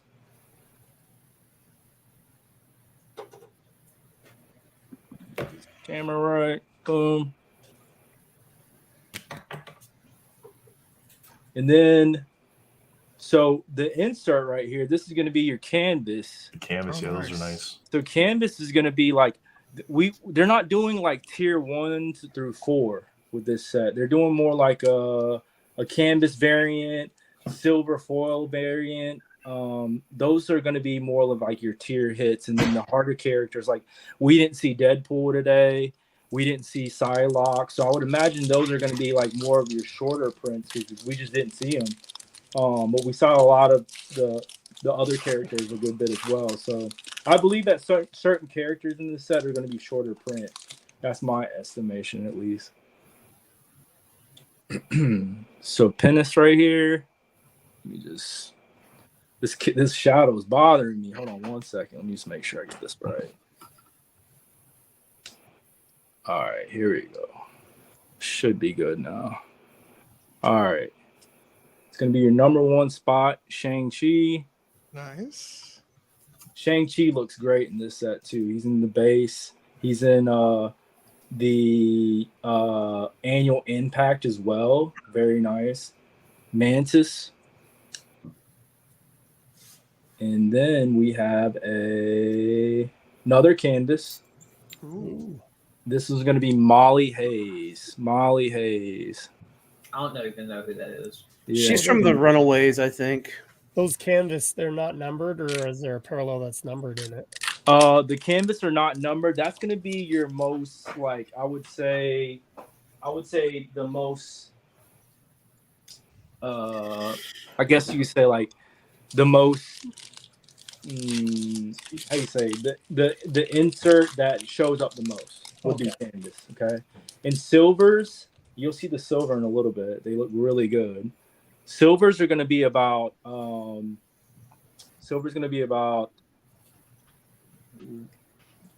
to 5 in a box. 4 or 5 in a box. Let me just get this lighting right, chat. Hold on 1 second. Sorry, y'all. Yeah, All right, here we go. It's better. Someone earlier in IG showed I think it was a gold Wolverine numbered to 88. Ooh, we got something back here already. Oops. Yeah, Wolverine's going to be the gold that's going to be your sparkling foil board parallel. That's a really nice insert to 88. That's cool. This is going to be Icarus. This is one of the inserts right here. Annual Impact of Doctor Strange. Wow. Cool, Doctor Strange. Yeah, these Annual Impact, they did a lot. The Storm looks amazing, but they did a really good art on the Annual Impacts. And then back here, It looks like Doctor Strange is going in a hyperdrive. Oh wow, that's like a old Ooh. school Prism card. yeah, so the Prism card, I don't know if you guys seen this or seen it probably on the sell sheet here. This is actually a sticker. Prism And we're sticker. seeing green here, so we're hoping for Hulk or Doctor Strange on the edge. This is gonna be Hey, Hulk. Nice. Smash Wow. it right That's here. cool. Nice. Very nice. So I'll show you what I mean about this. We have a Doctor Strange in the back. We have a Silver Surfer, and they kind of did this like with a retro theme in the back, and they just kind of told you about the card, the back scatters, and then they also have a peel here as well. I'm loving those. Yeah, they're super Is that cool. is that a full set? Is there how many are there of that? I'm not sure. I think there may be like, I don't know, 12 of different characters. Man, maybe, I or want to even- collect the whole set of those. And I It think almost seemed like you had Radiance Vibranium behind. yeah, right. They Yeah, gave that's it what I the thought mosaic. those were. They Yeah. gave it the mosaic. They gave it the mosaic look, right? Dang, that looks sweet, man. I Yeah. want So that. this is the Hulk right here. And I think all your grading companies typically will grade stickers, which is really cool. Wolverine's not in that, is it? Uh-oh. I'm not sure. I gotta look at the checklist. I want to ask Freak you, out there. eBay. what was it like opening that pack and pulling a Silver Surfer sticker? Okay, so yeah, I want to talk about that, right? So we were like on Whatnot, and we opened it. We opened probably about 4, and we were on the 5th box, right? And then I was telling the chat, I was like, listen, I'm a huge Silver Surfer fan. He has not come out yet. I was like, where's Silver Surfer? I was like, we haven't seen him in the humble beginnings. We haven't seen him in any inserts. Like, is he shorter print or something? And then sure enough, somebody came in and bought 2 packs, and it was like I think it was like the last 4 packs, and he bought 2 packs, and he pulled this Silver Surfer. Like, he pulled the Silver Surfer sticker. It was incredible. The chat went crazy. It's so good. It's just nice to see some of the band characters back. So if there's a Surfer sticker, then I'm sure there would be a Doom one too. There's Oh, your yeah, green one. right here. Oh, there you go. There's your Doom right there. Yeah. Yeah, the Doom looks really good. Hey, Josh. Yeah. I found your Wolverine one. Oh my gosh. There it is. $30 on eBay right now. It's not Good going to be more. anymore. This is going to be your Luke Cage. And then another canvas. So you'll see a lot of the canvases in the box here. This one's going to be a Nova right here. Nice. I do like they did the canvas this year instead of doing the tiers. Yeah, they feel really good. It's normal card stock. The splash me that link. stickers are going to be a little bit thicker. Here. Send me the link. I'm doing it right now. The stickers are going to be a little bit of a thinner stock as well. All right. You guys tell me how you say this name. Anole? Anole, maybe? Anole. It's the little lizards that eat mosquitoes around here in South Louisiana. Number 1 spot, Magneto. It's your Black Panther without the mask. This is going to be his base right here. And then we have, looks like we have another canvas. So you'll see a lot of canvas here. This one is of Zora Vukovic. And then your canvas insert is going to be Iron Man. Nice. Nice. Yeah, we'll take that. You can see it on the light here. has a paper texture to it, a canvas texture to it. It's very nice. So the canvas variants will not have the base background art. It just has this main character as a canvas. Looks like resume paper to me. Resume. Yeah. No, I mean seriously, just that thick, fancy paper. Yeah. Heavyweight. The thick cardstock. Yeah. All right. We got a Aaron Fisher. It's a new character. Yeah, this is a new character. Somebody pulled out of 10 actually in one of the Marvel card groups on Facebook. I saw that. Yeah. This is So the guys, thing I'm looking at this I'm year. looking at the checklist here, and one of the things I love about this Cardboard Connection checklist, at least that Upper Deck gave them, is it doesn't just list the artist now. It lists the artist and what the card is. Like who the nice. characters on the card are. Awesome. Oh, here we go. Here we go. Nathan. We're gonna see Say it. again. Is that Doom? Yep. This is gonna be Doom. There you Humble go. Oh Beginnings. my gosh. Humble Beginnings. Doctor Doom. Nice beginnings. Humble Nice. Beginnings, Doctor Doom. Very nice. Very nice. Valor, And what'd you this say? is I This- asked if it had like Oh. the sketch artist and the sketch. Yeah, for the booklets, it has the sketch artist and the characters. Any You got host? something fancy. Yeah, so Any- these are any these are cost? 4 to 5 in a box right here. These are called your silver parallels right here. Silver parallels. Oh, we hit a mile. Wow. Beautiful Nice. hit. This is the first Miles Morales we hit tonight. Wow. Beautiful. That's So beautiful. this is going to Congrats, be man. your base. That's the So spider Dan- hit. Miles Morales or Peter Parker for Spider-Man? I'm old school. Peter Parker. Okay. Yeah, I'm a Peter Parker guy Yeah. too. Beautiful. Looks great. Why not both? Sorry. All right. Head going. Has everyone in here 16 seen the packs trailer of for box. the new Spider-Verse movie? Peter Parker. That's my guy. Peter God, Parker. I'm so ready for that. No. All right. It looks good. Polaris, That was a good trailer. Yeah. Star Lord. We got Star Lord looking scruffy in this set. It's interesting art choice for that one.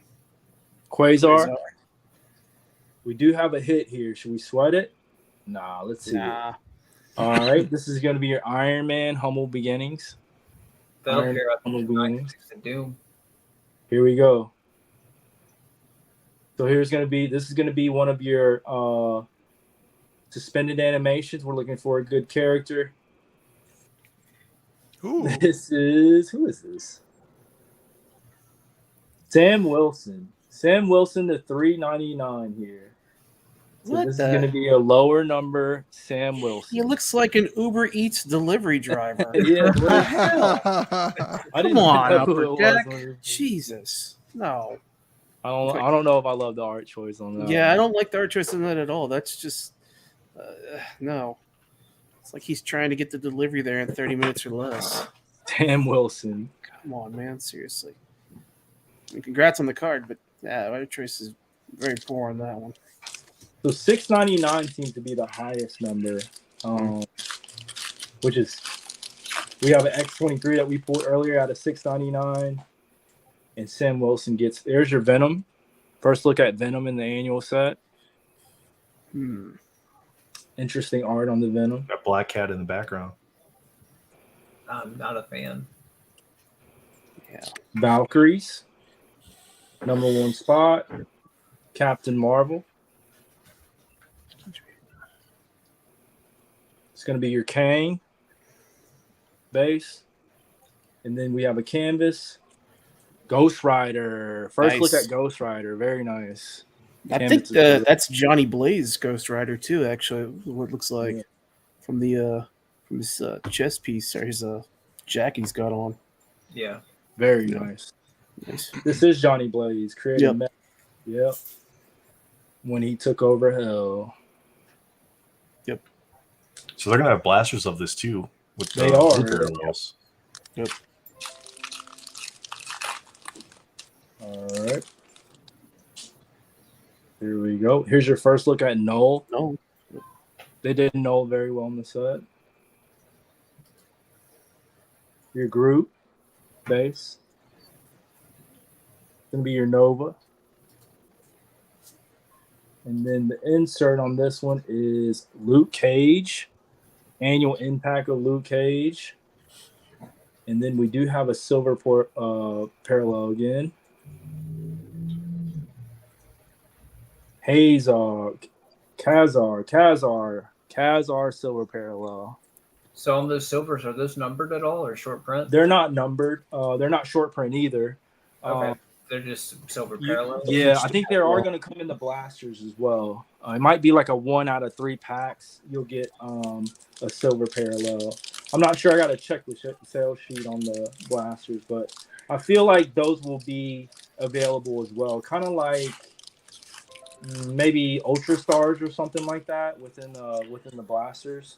That's what I'm predicting. Daredevil. This is the first look at Daredevil. That Daredevil's cool. Yeah, I like the art on the Daredevil. This is an interesting character. We pulled her a couple of times. Gertrude, yeah, she's one of the runaways. Okay. She's the dinosaur. That's her pet, Old Lace. Billy says that you got 5 a box for silver parallels. Box. This is going to be, oh, wow. First time seeing this. Magneto right here. Humble Beginnings. Very nice insert. And then another silver parallel, as you can see. This one's going to be of Chase here. Chase. Not too familiar with Chase here. He's another runaway. Another runaway. Yep. All right. So it looks like so far box hit was going to be that Sam Wilson, but we're going to see if we can find something else in this box here. Thena. This is a Black Winter. We've seen Black Winter a good amount tonight. See, like some of these characters, we've been ripping through a ton of packs. Like we're seeing some of the same characters over and over again, and I feel like some of the other characters are shorter print. We haven't seen a Psylocke at all today. Mike, I'm checking the checklist for you right now to see. I think so, though. This is going to be Icarus, annual impact. Another silver parallels behind here. Surfer's got a couple cards, guys. Blade. There we go. Blade. Nice. Hey, that's a nice one. Very nice. Mike, to answer your question, Surfer has a Backscatters card. He has a Humble Beginnings card. And I think the sticker. Got 4 packs left. And then we also got to see what that splash. And if he's in the set, he might have sketches too. Oh, he's got sketches. He's got sketches of Surfer. Surfer. He's got battle booklets with him and Galactus. Oh yeah. Yep. Amazing artist. Oh, there's a lot of Moon booklets. Knight. There's a lot of booklets by a lot of different artists for Surfer. Moon Knight. Oh, I like that Moon Knight. Yeah. Cool. We pulled a splash tickler Moon Knight earlier. I wanted to show you guys that after this rip too. It's a great card. Alonzo has entered the chat. Oh, there it is. Lady Sith. Yeah, you got to see that splash tickler from earlier. It was really nice. Rogue. There you go. They did Rogue real well. Nice art for Rogue. I'm counting 36 battle booklets with him and Galactus. Ooh, Wow. nice. Oh, there you go. End of the Moon Number Knight. 1 spot. Number Wow, one nice. spot, Moon Knight. Nice. Then we do have a canvas in the back. Is it a Moon Knight? Oh, well, magic. There you go. Magic. Nathan, while you're looking through the checklist, what are some of the bigger named sketch artists that are featured on it? Dude, you're asking the wrong guy that question. Man. Let me look. Peach is not on here, but let me see. I can the sketch card. So I don't have it has the artist, but it doesn't have the cards for the sketch card. It only has the characters on the booklets. Abdul Ghaffar, Andre, and I'm gonna butcher some of these names, guys. Andre Toma, Angelica Rasmus. We've seen her before. Nice. Betty Rodriguez, Bennifer, Bobby Lex, Buckley Ringsill, Creddy Torian, Drew L, Eder Santos, Eric Fournier, Eric Rivera, Eriskin Turk, Jeffrey Gwynn. Glebe twins are in here, guys. The Glebe twins are going to have sketches. Nice. Hector Barros in Quirante, Jamie Carrillo, J. Peter Renettes, Jeff Malison, Jeffrey Benitez, Jezreel Rojales, Jim Faustino. We've heard of him. Joe Rubenstein, Jamar Bolda. Yeah, I'm not going to even try that. Kerstad, Ketten, Sentner, Leon Brohos That's is here. Faustino. Leon is in this set. He's got some nice artwork.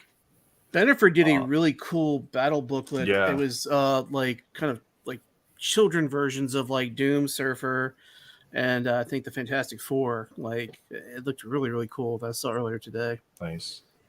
Someone in the chat asked if Magic was the Snap art.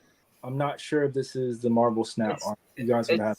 It's a similar pose. It's like the exact same pose. Okay. Card. So the last of the artists on the sketch cards: Marcia Dye, Marlon Fernandez, Mitch Ballard, Patricia Carrasco, Paul Hill, Kui Rui, Rich Henneman is in here, guys. Roberto There's some great artists in there for sure. Omani, Roy Cover, Sana Yu, Scott James, Tim Shen, Tuovu, Vincent Moavero, Visceratos, and Yonami. Nice. Scream silver. Wow. Green Scream silver. Very nice. And the way the battle booklets are set up, is like one character versus another, and then a whole bunch of artists drawing that in their version of it. So you got Surfer versus Galactus, Wolverine versus Sabretooth, Thor versus Better Ray Bill, Spider-Man versus Kingpin, Moon Knight versus Khonshu, sorry. Mr. Fantastic versus Doctor Doom, Makari versus Quicksilver, Captain Marvel versus Thor, Daredevil versus Elektra. Some good matchups there. Thing going on a date. Look at Thing. We were talking about this earlier. Like, is he not the just most kindest guy right now? It's crazy. Gilgamesh versus Hulk versus Abomination, Icarus versus Thanos, Galactus. There you go. Oh yeah. This is the Galactus. Do we got Surfer in the background at all? Is he over there in the corner or no? He is not. Because I saw the Venom had Black Cat. Venom had Black Cat in the background. Neymar's back here. Okay. There's it looks like Things back here, and then Invisible Woman and Mr. Fantastic's in the background on this one. Nice. Kind of hard to show you, but all right. And then we have a Kang #1 spot. And then our canvas is going to be Quasar with the canvas. All right. So the last hit here of this box. So this was our numbered card. And then we also have some nice silver parallels here. So now we're looking for the splash ticular to be something big. Something big. Is this Thor? Is that Nova? What's the number on it? It's Quasar in the top left there, right there. Might be Quasar. Guardians of the That's Galaxy. Guardians. What number is it? This They're is fighting 11? Memu. one. Number 11? Yeah. So that's a SP. Oh, Yeah, okay. SP. That's cool. So you got 10 bases, you have 7 SPs, and then you have 3 super short prints. Vintage, supposedly, Tom Holland is going to be in Daredevil, the Born Again series. So you probably won't have to wait too long to see Spider-Man versus Kingpin. All right, guys, I've got to hop off of here, go help put my kids down. So I'm jumping off, but you guys keep ripping, have fun. Dan, I appreciate you being our guest tonight. It's been great. I'm glad you got to enjoy the blaster pot. Thank you for that again. Appreciate it. Southern, how much did your LCS have the boxes for? I'll see y'all later. See you, Daniel. If you're okay sharing. 90 bucks. 90. Okay. I think that's about market price right now for the box. Yeah, that's about it. Josh and I got lucky enough. We got an LCS that gives us a little bit better deal. Not just us, but he gives everybody in the shop a little bit better stuff. So I'm gonna throw mine up there real quick. That's awesome. So we got ours 85. This is the only box he got today too. So, but he's got a case coming on Friday. I wanted to show you this one real quick. This is the Moon Knight. The Moon Knight splash ticular. That looks so Dang. cool. It's just, I mean, Wow, that's sweet. it looks even better in person. I can't really. I like that a lot. The art looks really good on this one as well. Yeah, awesome. So That's awesome. True Blue, you got a box? I do, man. I got a box here. Hopefully we can hit a sketch card. So yeah, so we got these at RLCS. Everybody's heard us talk about before this. you open that, Whoa. I gotta go too. All right, man. I gotta Steel's get my already kids. broken. What are you talking about before? I've been I up open since it? 4 a.m. You have to stay. I gotta get my kids No. to bed. But I do want to say one thing. I've gotten a lot of comments about this having Great Curator on. Not for the positive, but I don't care, because here's the deal. Daniel is a collector. I see it in his room. Like, if you don't see that, then you're smoking something. I just don't know. Yeah. All of us in this hobby invest in different cards. We do. All of us sell cards. Okay. So to tell him that he's a flipper and all this stuff and that's all he cares about and an investor, that's not the case. He does this for a living. It's how he helps his family put food on the table. So I respect everything that you do. That's why I don't do it for a living.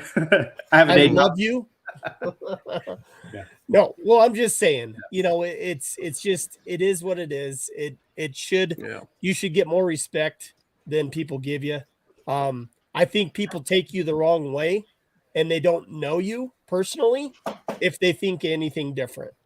And I'm just saying, if you think anything different than that, I feel that you're looking at the hobby a little wrong, and you might want to look in the mirror sometimes. So that's all I have to say. But thank you so much, Dan. I appreciate that, Josh. Thank you so Appreciate much. Appreciate that. And with that, I guess I'll just jump out too now, because I don't think I can top that at all. But thank you so much, Josh, and thank you guys for having me here. And hopefully I can come back and be a guest again on this roundtable. Thank you guys so much. For sure, Thank buddy. you, sir. Have a great See night. you later. Good night. See you, Josh. Hey, All right, Josh. we'll see you. Go get that Wolverine. Bye, buddy. Oh, we're going. Yeah, it's already gone. I missed it. Oh, damn it. Sorry, man. If I find out, I'll let you know. All right. Sorry, Nathan. No, you're good. You guys are good. All right, here we go. Let's see if we Good can luck, get a nice good luck. sketch card or a nice hit here. That Miles was pretty sweet. Those Yeah. freckles look good. Look I thought good. at first that he hit a hologram, but all right, there we go. Nico, Icarus. That's the annual impact, and then there's our first canvas, right? Yep, that's the Immortal Hulk. Kang, Captain Marvel. So I think I got the last 2 years. I have the sets for my binders. So I'll probably I got 2 boxes pre-ordered through Dave and Adams. I'll probably rip those, see how close I am on my set. It's Miles. That one actually looks pretty decent. I like that they did the background here with some additional characters. Oh, nice. Doom on the Humble Beginnings. Those don't have a serial number variant of them either. So the nice thing with the annual is it doesn't have a whole bunch of parallels of stuff. Yeah. There we go. We got Dormammu, Luke Cage, and Gamora. Oh, I got to get rid of these crosshairs. They're messing with my eyeballs trying to look at the cards through my phone. All right. Screen. That's pretty sweet. Something red there. Oh, it's another. The fractals in this are going to look really nice, I think. From EPAC. Better Ray Bill. That is a sad looking Beta Red Bill. Yeah, it was. Moon Knight. That's pretty sweet. I'm not a fan of this. The look of this one. I like the one from 2 years ago with the black border. Yeah, the black border was nice. There you go. There we go. Nice. Ooh, out of It's a Black 199. Widow. Nice. Is that Black Widow? It is. Black Widow out of 199. Izzy. Uh-oh. Izzy, reach out, man. Let's work something out. I have to make a few more graphics. Right? That's pretty sweet. That's a nice hit. I like Out of how they did 199. the foiling on the some of the lines on the card. Yeah, up here at the top. It's nice. That's kind of cool. Yeah, that's really sweet. I like that. All right, we got Danny Moonstar. You have a claim in the chat from David for that Black David's Widow. claiming. Oh, sold it. Sold it to me. Sorry. How many sketches per case? David. Let me check the checklist here. So box. Here's your box odds.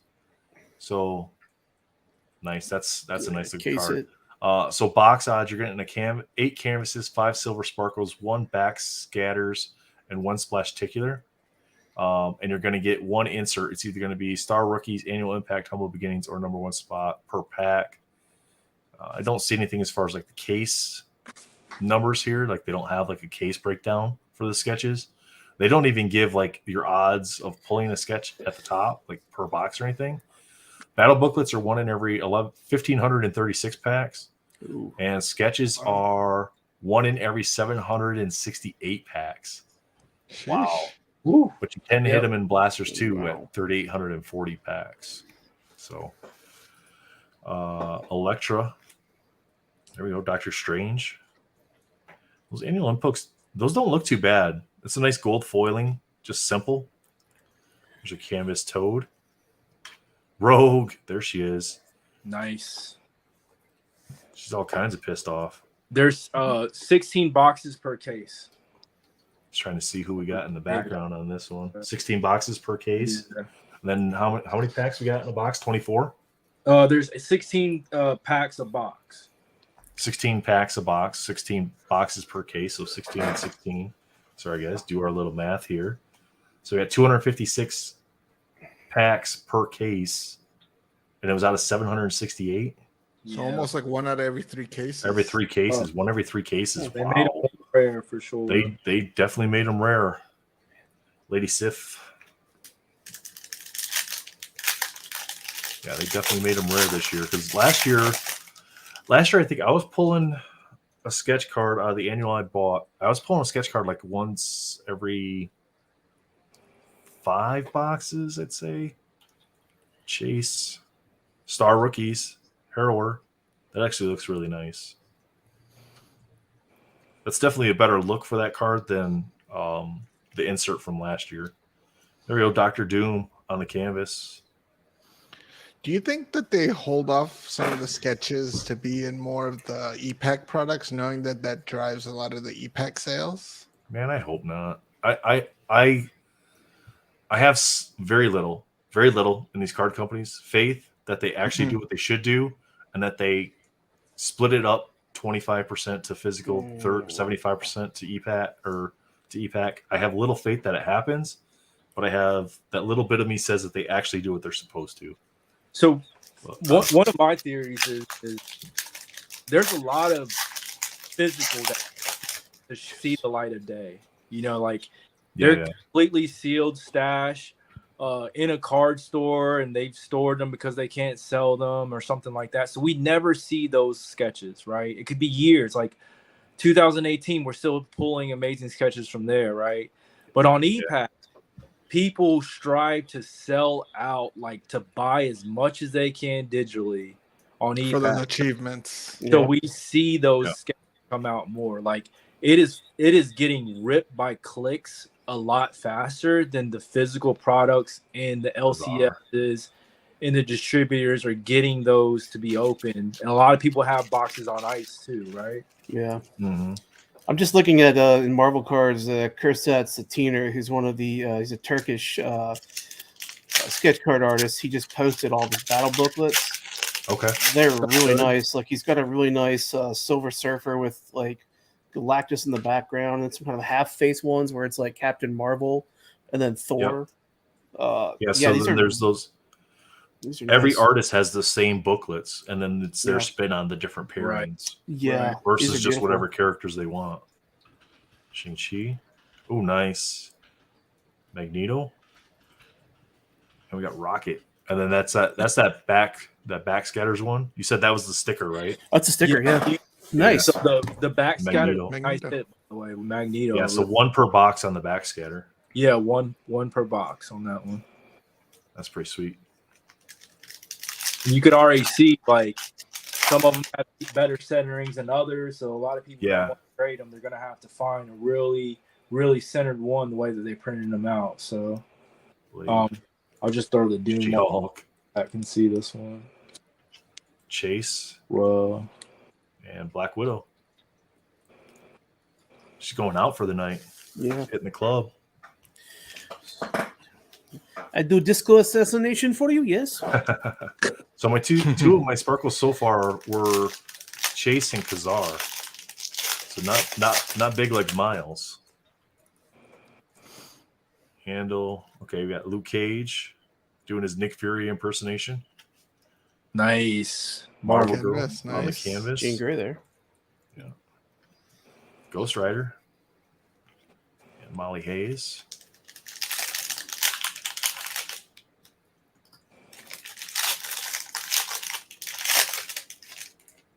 So this set here, Daniel's not here to tell me if I'm right or wrong on this, but don't they pull the art that goes on these? Isn't this art from the past year's comic books? Yes, a lot of it is the art from the comics.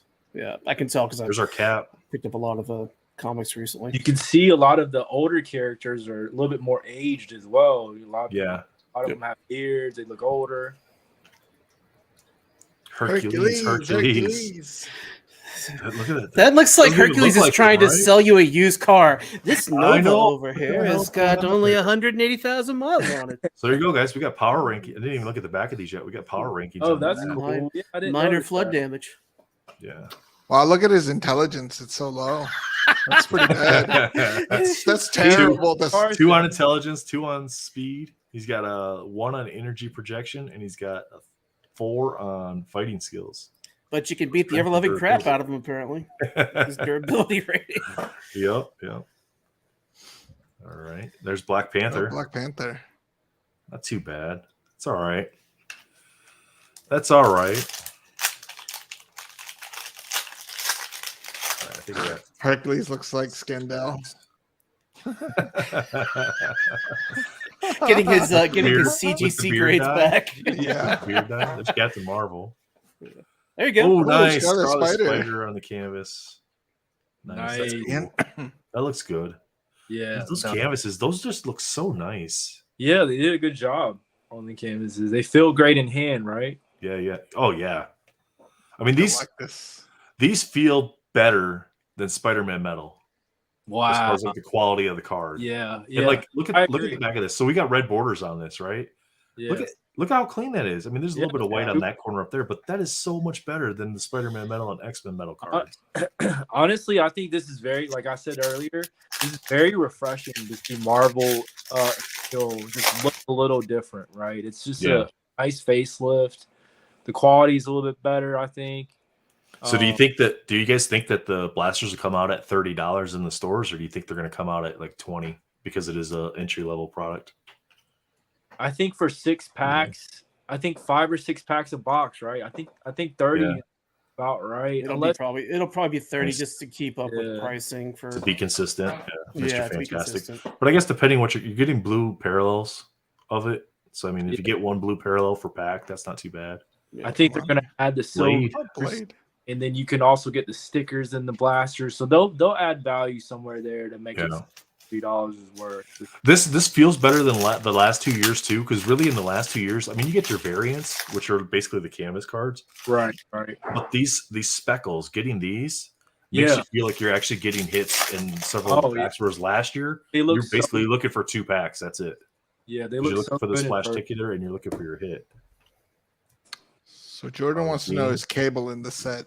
Cable is Nice. he's a brolic Cable. Let me I think I have a numbered see if I can find it. Angel.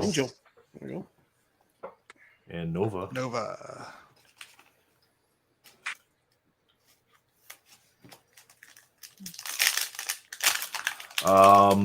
My guess is, Chunky, based on when the other one's released, we'll probably get blasters in the next couple weeks, if not next week. The blasters for FUA came out like almost the exact same time. Yeah. Same. I haven't looked to see if they're on Nice Target Iron yet. Man. Maybe they popped up. Let's take a look. Oh, there we go. America Chavez and the canvas. Magic. Iron Man. 2 packs left. Still looking for the splash tickler yet, too.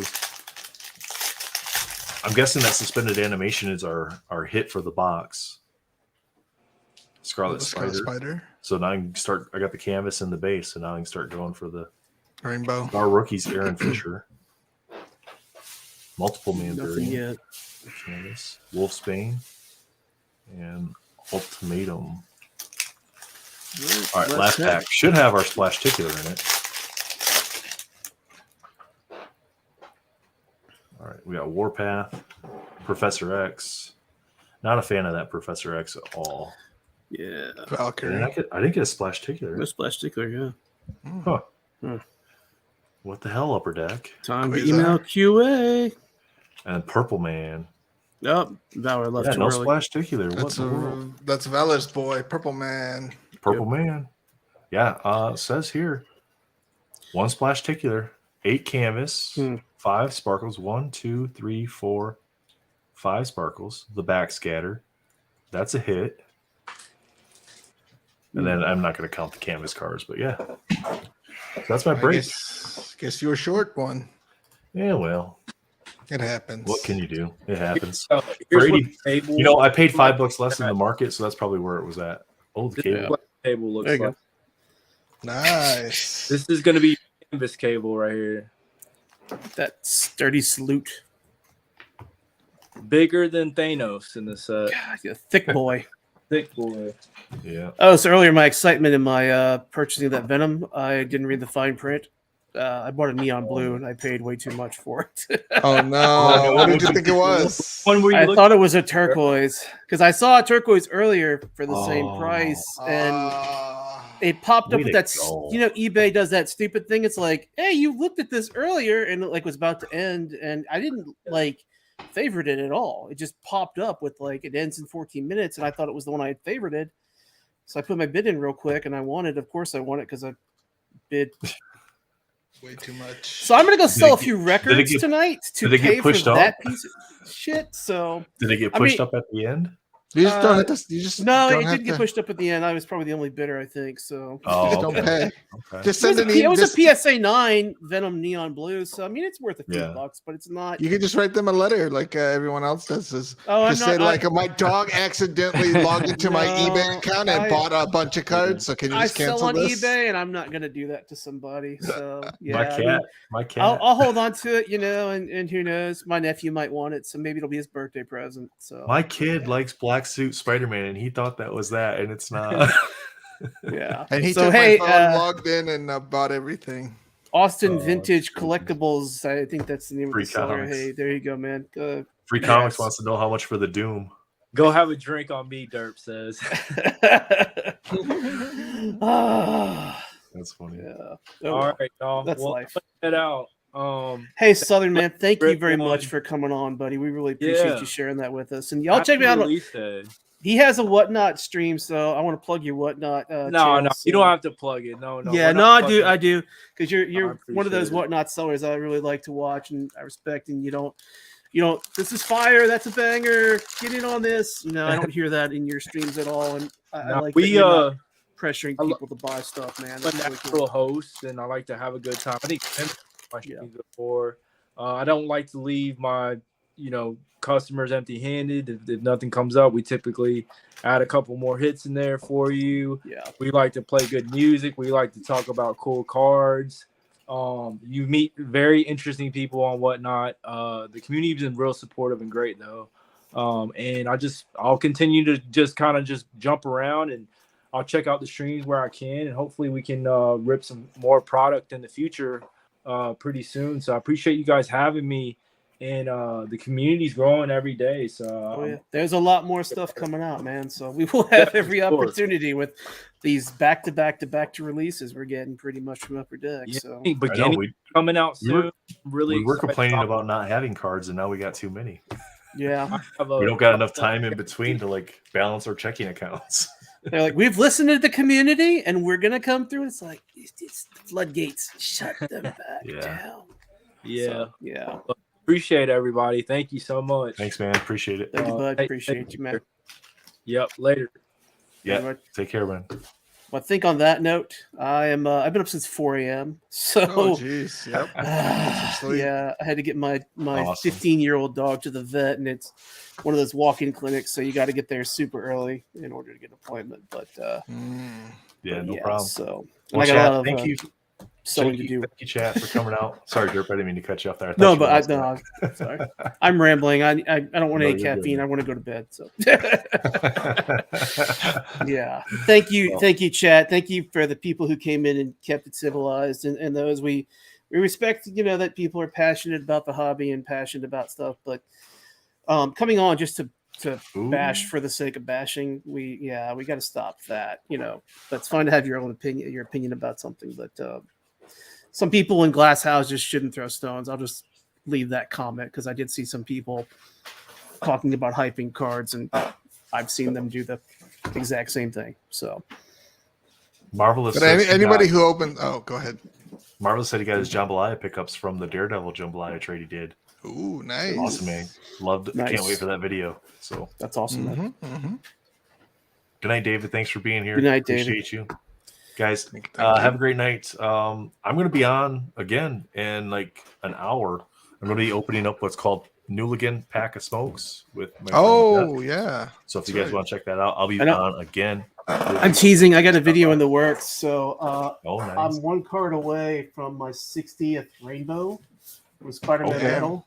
So I've got the binder ready, and there goes the PSA slabs that were in there. I didn't realize I had, but but yeah, no, I've got a Now you video can I'm send them to making with all CGC. these. So yeah, I got some that polish stuff that actually works to get the scratches out. So Okay. but that was a carnage. I'm reporting you to You picked it up from PSA. Kurt's? No, not Kurtz. It was something else. But yeah, it was actually already the case, so it's okay. Okay. I'm reporting you to PSA for You shut your mouth.